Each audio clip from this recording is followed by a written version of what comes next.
Welcome to the YCB7-125N miniature circuit breaker installation, commissioning, and operation video guide. Before starting, disconnect the power and wear insulated gloves and protective goggles. We'll need the following tools: wire strippers, crimping pliers, wires that meet the required specifications, terminals, an electric screwdriver, a flathead screwdriver, and a multimeter. In the beginning of the installation, carefully read the user manual, confirm that the breaker parameters and requirements meet the preset working conditions, and select a proper installation position. Installation tip: align the upper part of the breaker with the top edge of the DIN rail, then press the lower part gently until it clicks securely into place. To remove the circuit breaker, use a screwdriver to release the lower latch. Lift the lower part of the breaker off the rail, and then remove it upward.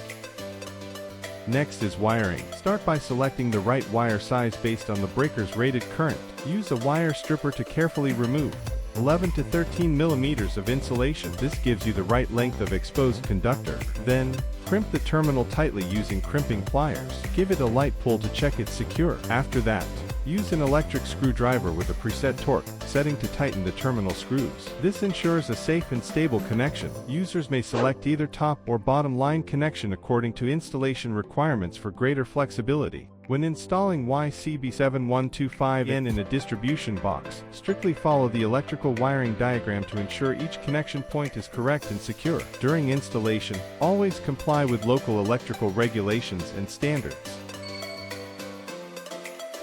Before energizing, check that the handle operates smoothly without obstruction. After power is applied, use a multimeter to perform continuity tests to confirm proper operation. When the breaker is open, line to neutral voltage is approximately 230 V, and load to neutral voltage is below 20 V.